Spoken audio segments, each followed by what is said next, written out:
नमस्कार दोस्तों, आपका इस नए लाइव सेशन में हार्दिक स्वागत है। मैं सोनलाल आपके लिए कुछ महत्वपूर्ण विषय आज के गणितीय परीक्षा में आपका जवाब देंगे। सबसे पहले क्या कह रहा है, वर्ष के प्रथम 4 माह के दौरान एक परिवार का औसत व्यय 30,000 है। औसत व्यय कितना है? 30,000, मतलब पर महीने उसने 30,000 रुपये खर्च किए। तो पहले 4 महीनों में, तो 4 महीनों में 4 महीनों में व्यय रुपए कितने हैं? औसत है 30,000, यानी कि 30,000 गुणे कितने का गुणा करेंगे हम 4 का, क्योंकि महीने हैं 4, तो कुल व्यय हमारा निकल के आ जाएगा। कितना निकलेगा? तो आप कहेंगे 1,20,000 रुपये निकल के आ जाएगा। आशा करते हैं ये प्रश्न आपको समझ में आ रहा होगा, और यदि आपको ये प्रश्नों की श्रृंखला आपको अच्छी लगे तो वीडियो को लाइक, चैनल को सब्सक्राइब और कमेंट के जरिए हमारे साथ जुड़ भी सकते हैं। अगला महत्वपूर्ण जो स्टेप है वो कह रहा है कि अगले 4 माह में 35,000 औसत, वर्ष के अंतिम 4 माह में 30,000 का। तो अगले 4 महीने में 4 महीनों में व्यय रुपए कितना होगा?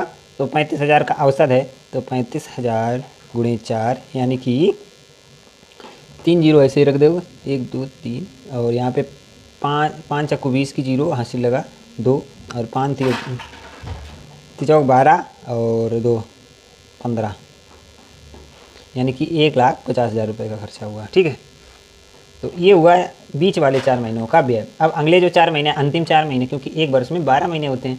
ठीक है, अंतिम महीनों में व्यय कितना है रुपये?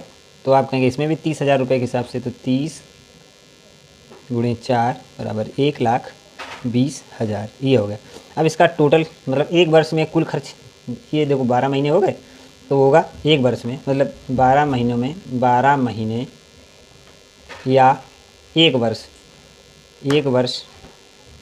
में कुल खर्च तो कितना आ जाएगा आपका? आएगा, इसे हम अगर ऐड कर देंगे तो आ जाएगा, देखो 3 जीरो ऐसे रखेंगे, कामा लगाएंगे, यहाँ पे 1 जीरो, और 5 4 9 हो जाएगा, और ये 3 2 2 4 और 1 5, और ये टोटल बनेगा 39। ठीक ना, 39,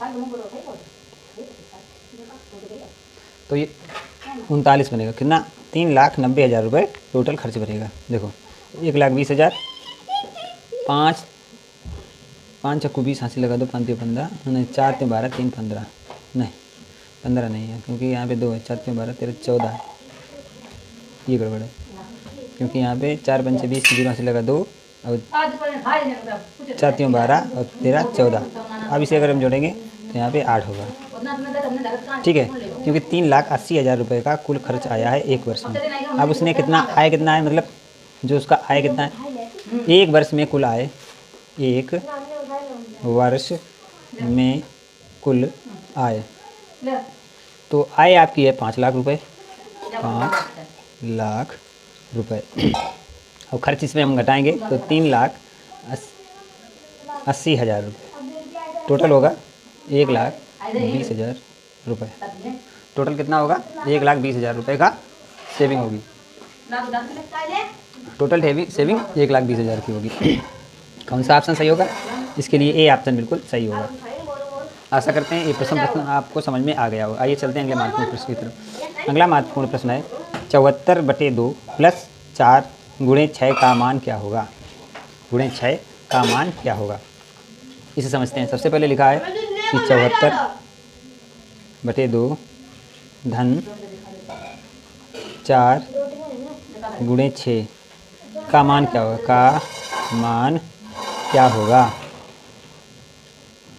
आप लोग बताएंगे। इस प्रकार का जब प्रश्न दिया, सबसे पहले इसे हल करेंगे तो कितना आएगा? 2 3 6 और 2 7 14 37। अब गुणा वाला हल हो जाएगा। ठीक है, तो गुणा कितना है? 6 चौक 24। इसे यदि हम जोड़ेंगे तो कितना आएगा? 7 4 11 हासिल 1 है, और यहाँ पे हो जाएगा 3 2 5 और 1 6, यानी कि 61। कितना? 61। तो इसका टोटल योग 61 होगा, यानी कि डी ऑप्शन इसके लिए बिल्कुल सही होगा। अगला है कि वर्तमान में ए बी और सी की कुल आय 90 वर्ष है। कितनी? ए बी सी की कुल आय कितनी है? 90 वर्ष है। ठीक है ना, ए प्लस बी प्लस सी बराबर 90 वर्ष। ठीक है, ये कह रहा है कह रहा है 10 वर्ष पूर्व उनकी आय का अनुपात 1:2:3 था, तब बी की आय क्या होगी? 10 वर्ष पूर्व, 10 वर्ष पूर्व, 10 वर्ष पूर्व उनकी आयु का अनुपात, उनकी आयु का अनुपात कितना हो जाएगा? 1:2:3, 1:2:3।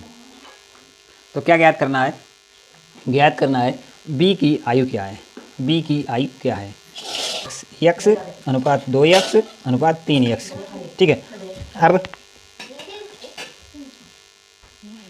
x प्लस 10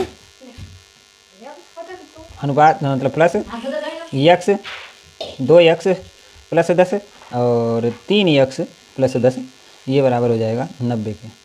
कितने के बराबर हो जाएगा? 90 के बराबर हो जाएगा।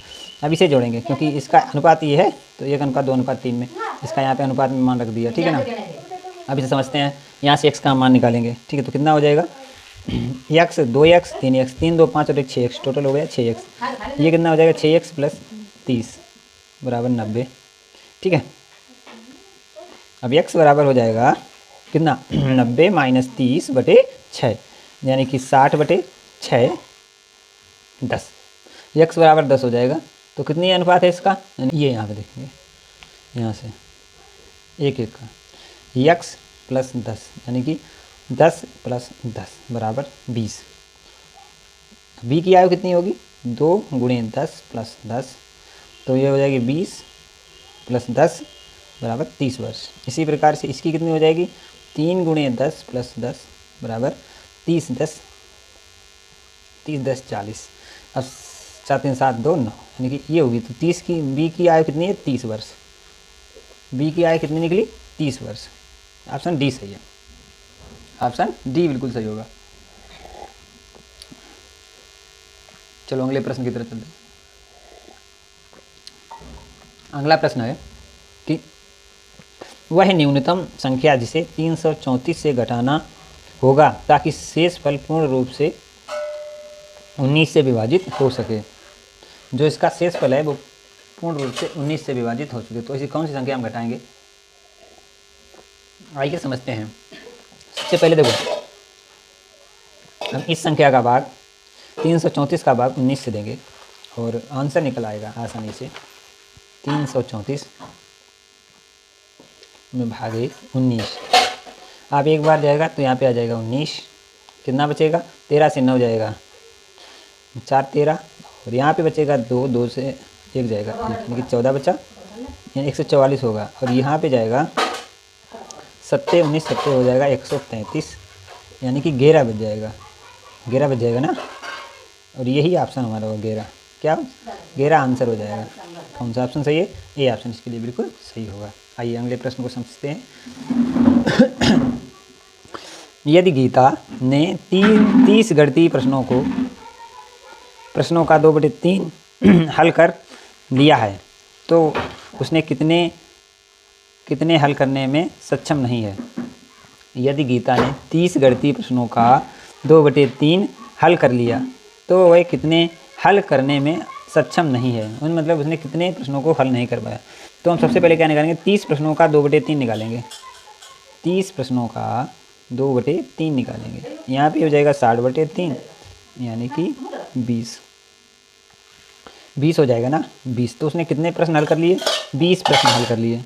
कितने? 20। तो हल टोटल कितने थे? 30 माइनस 20 बराबर 10। 10 प्रश्न उसने हल नहीं कर पाया। 10 प्रश्न उसने हल नहीं कर पाया। तो कौन सा ऑप्शन सही हो जाएगा इसके लिए? ए ऑप्शन सही होगा। ठीक है, चलिए अगले प्रश्न को समझते हैं। कह रहा है, क्या कह रहा है? एक वस्तु जिसका क्रय मूल्य 200 रुपये है, एक वस्तु जिसका क्रय मूल्य 200 रुपये है, उस पर क्या मूल्य अधिक किया जाना चाहिए जिससे कि विक्रेता को 4% की छूट प्रदान करने के पश्चात 20% का लाभ हो। ठीक है, क्या कह रहा है? एक वस्तु जिसका क्रय मूल्य 200 रुपये है, क्रय मूल्य कितना है? 200 रुपये है, उस पर क्या मूल्य अधिक किया जाना चाहिए, मतलब उस पर कितने मूल्य रुपये और बढ़ा दिए जाने चाहिए कि विक्रेता को 4% की छूट प्रदान करने के पश्चात 20% का लाभ हो। तो इसे कैसे हल करेंगे, इसे समझते हैं प्रश्न को। सबसे पहले आप समझिए, हमें क्या ज्ञात करना है, अंकित मूल्य। अंकित मूल्य ज्ञात करना है। अंकित मूल्य बराबर, हम मान लेंगे अंकित मूल्य बराबर x। क्रय मूल्य कितना है, क्रय मूल्य बराबर 200 रुपये। अब छूट कितनी है, छूट बराबर है 4%। ठीक है, अब हमें ज्ञात क्या करना है, अंकित मूल्य। अंकित मूल्य 4% की छूट देने के पश्चात 20% का लाभ भी हो। लाभ प्रतिशत दिया है, लाभ प्रतिशत बराबर 20%। कितना, 20% लाभ दिया है। अब देखते हैं, सवाल कह रहा है कि अंकित मूल्य क्या था। यहाँ से अंकित मूल्य निकालने के लिए क्या करेंगे कि अंकित मूल्य गुणे 100 माइनस 4 बटे 100। इसी प्रकार यहाँ पे हम करेंगे क्रय मूल्य हमारा, यहाँ पे लेंगे क्रय मूल्य, क्योंकि सूत्र होता है विक्रय मूल्य का, क्योंकि दोनों का जो विक्रय मूल्य है वो सेम है। कैसी सेम है, विक्रय मूल्य सेम है इन दोनों का, तो ये तभी दोनों बराबर होंगे। अंकित मूल्य में छूट कर देंगे तो विक्रय मूल्य, और ये होगा विक्रय मूल्य क्रय मूल्य 100 प्लस लाभ बटे 100। ठीक है ना, क्योंकि जो विक्रय मूल्य दोनों का बराबर है। अब यहाँ से हम अंकित मूल्य निकालेंगे। अंकित मूल्य में x मान लिया था, और यहाँ पे 100 माइनस 4 है तो 96 बचेगा, बटे 100 हो जाएगा, बराबर यहाँ पे क्रय मूल्य हमारा 200 है, ये हो जाएगा 120, और यहाँ बटे 100 हो जाएगा। दोनों से 100 काट देंगे। अगली जो स्टेप होगी वो होगी 96x इक्वल टू कितनी हो जाएगी, 200 गुणे 120। ऐसे रहने देंगे क्योंकि 96 में भाग देना है, तो x बराबर 200 गुणे 120 बटे 96। इसे अगर हम काटने चलेंगे तो आप जानते हैं 2 से अगर इसे काट देंगे तो ये 60 हो जाएगा, और ये हो जाएगा 2 चाकू 8 2 8 16, ये यहाँ पे हो जाएगा 30, ये हो जाएगा 24, ये हो जाएगा 15, ये हो जाएगा 12।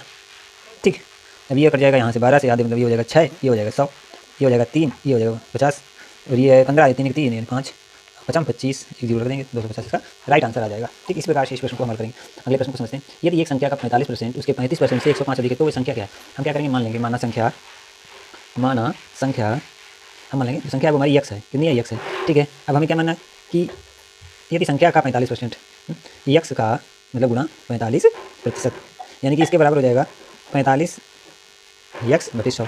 ठीक है, इसी प्रकार कह रहा है कि 35% x का 35%, तो ये कितना हो जाएगा, ये अपना हो जाएगा 35x बटे 100। अब जो कह रहा है कि क्या कह रहा है कि 105 अधिक है, मतलब 45x बटा 100 धन माइनस 35x बटा 100 इक्वल टू 105। वो कह रहा है यहाँ से हमें, अब हम x का मान निकालेंगे। देखो 100 100 दोनों बराबर हैं, तो क्या बचेगा, 100 इधर बच जाएगा, और यहाँ पे बच जाएगा 10x। ठीक है ना, यहाँ पे हो जाएगा 105। अब हम क्या करेंगे, बताइए, फिर ये गुणा कर देंगे, कितना निकलेगा, x बराबर निकल के आएगा 105 गुणे 100 बटे 10, एक जीरो से कट जाएगा, तो x बराबर 1050 राइट आंसर निकल के आ जाएगा। चलिए ऐसा करते हैं, ये वाला आपको समझ में आएगा। इसका ऑप्शन सी ऑप्शन इसका बिल्कुल सही होगा। इसी प्रकार अगला है, यह प्रश्न बहुत ही महत्वपूर्ण है और आप लोग इसे समझेंगे कि 26 22 18 14 30 34 का औसत क्या है। औसत मतलब सूत्र होता है, औसत का सूत्र सबसे पहले लिखेंगे, औसत संख्याओं का योग बटे कुल संख्या, यानी कि क्या होता है, संख्याओं का योग बटे कुल संख्याएं, कुल संख्याएं। सबसे पहले ये ज़रूरी होता है, ये इसका फार्मूला है। ठीक, ये हमारा फार्मूला हो गया। अब हम आगे बढ़ेंगे, अब समझने का प्रयास करेंगे। देखो औसत हमें निकालना है, तो कुल संख्याएं हमारी कितनी है, पहले उन्हें लिखेंगे। 26 22 18, 26 प्लस 22 प्लस 18, इसके बाद बची हुई हैं 14 30 34, 14 का 6 हो जाएगा। अब हम काटेंगे तो कितना आएगा, 6 दूनी 12, 2 6 चौक 24, यानी 24 आंसर आ जाएगा 24। इसका औसत कितना आ जाएगा, 24, कितना 24 आ जाएगा। और इसके लिए जो ऑप्शन सही होगा वो हो जाएगा ए ऑप्शन, बिल्कुल सही हो जाएगा। चलिए आशा करते हैं इस प्रश्न की सीरीज में आपको शानदार प्रश्नों की श्रृंखला आसानी से समझ में आ गई है। चलेंगे बढ़ेंगे अगले महत्वपूर्ण प्रश्न, और आज का अंतिम प्रश्न होगा कि एक कारखाने में जो विद्युत बल्ब निर्माण करता है, प्रत्येक 10 बल्ब में से एक त्रुटिपूर्ण है। यदि कारखाने में प्रत्येक दिन 810 बल्ब का निर्माण करता है और प्रत्येक दिन कितनी त्रुटि बल्ब निर्माण होगी, मतलब कितने गलत बल्बों का निर्माण होगा वो बताना है। तो 10 में से एक बल्ब खराब होता है, कितने 10 बल्बों में से एक बल्ब खराब है। ठीक है, तो 870 बल्बों में से 870 बल्बों में से कितना बल्ब खराब होगा, 10। तो यानी कि 87 बल्ब टोटल एक दिन में खराब निकलेंगे, कितने 87, यही हमारा आंसर होगा अभी। और ये प्रश्न आपको समझ में आ गए होंगे, आशा करते हैं। मिलेंगे कल महत्वपूर्ण सेशन के साथ। सभी साथियों से अनुरोध है कि हमारे चैनल से जुड़ें और चैनल को सब्सक्राइब करें, वीडियो को लाइक करें, शेयर करें और कमेंट भी करें। सभी साथियों से अनुरोध था और आशा करते हैं आज का सेशन आपको अच्छा लगा होगा। महत्वपूर्ण प्रश्नों की श्रृंखला आपको आसानी से समझ में आ गई होगी।